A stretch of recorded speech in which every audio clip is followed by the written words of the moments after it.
சிறகடிக்க ஆசை சீரியல் எபிசோடில் என்ன நடக்க போகுதுங்கிறத இந்த வீடியோவில் பார்க்கலாம்.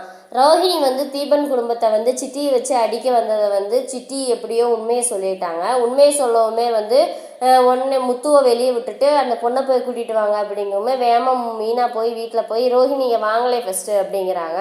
என்னங்க என்னங்க எதுக்குங்க இப்படி கத்திக்கிட்டு இருக்கீங்க அப்படியும் நீங்களாம் உங்களுக்கெல்லாம் கொஞ்சம் கூட நியாயமாக இருக்கா? நீங்களாம் இப்படி பண்ணுவீங்கன்னு நான் நினச்சி கூட பார்க்கல. உங்களுக்கு கொஞ்சம் கூட வெக்கமாக இல்லை அப்படிங்குமே என்ன நடந்துச்சுன்னு தேவையில்லாமல் எங்களை பற்றி இப்படி பேசிகிட்டு இருக்கீங்க அப்படின்னு சொல்லி ரோஹிணி கேட்கவும் என்ன நடந்துச்சா எங்கள் வீட்டுக்காரை எங்கள் புருஷனை போலீஸ் பிடிச்சிட்டு போகும்போது ஊமையாக தானே நின்றுருந்தீங்க. உண்மையை சொல்லியிருக்கலாம்ல. அப்போ கூட கல் மாதிரி நிற்கிறீங்க. உங்களுக்குலாம் அப்போ கூட மனசாட்சி உறுத்தலையா அப்படின்னு சொல்லி கத்திக்கிட்டு கிடக்கவுமே என்ன நீ என்ன நடு வீட்டில் தேவையில்லாமல் கத்திக்கிட்டு கிடக்கன்னு சொல்லி விஜயா கேட்குறாங்க.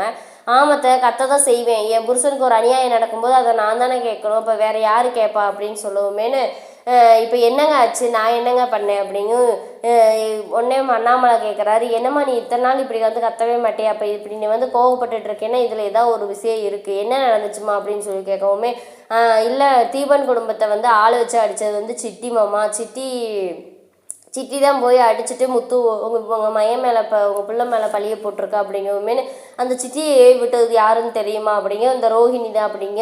ஏங்க போய் சொல்கிறீங்க, நான்லாம் பிள்ளை எதுவுமே செய்யவே இல்லை, சிட்டி எனக்கு யாருன்னே தெரியாது அப்படிங்க. ஏன் ரோஹிணி போய் சொல்கிறீங்க, சிட்டி எல்லாமே உண்மையை சொல்லிட்டாங்க அப்படிங்கவுமே இதுக்கு என்னங்க நீங்கள் ஆதாரம் வச்சுருக்கீங்க அப்படின்னா ஆதாரம் தானே இது இந்த போலீஸ் வருவாங்க அப்படிங்கவுமே அவங்க சொல்லுவாங்க அப்படின்னு சொல்லிக்கிட்டு இருக்காங்க. உடனே விஜய் என்ன சும்மா உன் புருஷனை காப்பாற்றுறதுக்கோசரம் ரோஹிணி மேலே பழிய போட்டுட்ருக்கியா, ரோஹிணி போய் சொல்லுவா ஏமாத்துவா, ஆனால் இந்த மாதிரி அளவுக்குலாம் போக மாட்டா அதெல்லாம் தெரியும் அப்படிங்கவுமே ஆமத்தை ஆமாம் ஆண்டி நான் அப்போல்லாம் எதுவுமே பண்ணலை.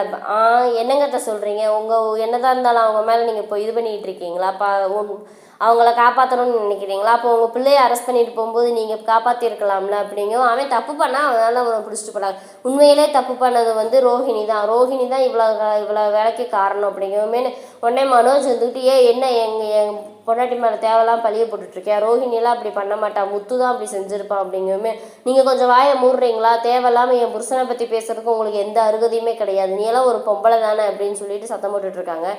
உடனே ரவியும் ஸ்ருதியும் ஆனால் ரோஹிணி நீங்கள் ஏன் இவ்வளோ சீப்பாக இருக்கீங்க, இவ்வளோ தூரத்துக்கு நீங்கள் பண்ணுவீங்க நாங்கள் நினச்சி கூட பார்க்கல ரோஹிணி அப்படிங்குமே ஐயோ இல்லைங்க நான் எதுவுமே பண்ணலை அப்படிங்குமே போலீஸ் வந்துடுறாங்க. போலீஸ் இங்கே யாருங்க ரோஹிணி அப்படிங்கும்போது நான் தாங்க என்னங்க மேடம் ஆச்சு அப்படின்னு உங்களை விசாரணைக்கு ஸ்டேஷன் கூப்பிட்டு போகணும் வாங்க போகலாம் அப்படிங்கும். என்னங்க மேடம் ஆச்சு, நான் எதுவுமே பண்ணலை அப்படிங்க. பொய் சொல்லாதீங்க, சித்திங்கிறவன் உண்மையை சொல்லிட்டேன், அந்த தீபனும் உண்மையை பூரா சொல்லிட்டேன், நீங்கள் தான் அந்த வேலையை செஞ்சது, ஒழுங்காக ஸ்டேஷன் வரீங்களா இல்லை அடித்து இழுத்துட்டு போவோம் அப்படிங்குமேனு கூட்டிகிட்டு போயிடுறாங்க.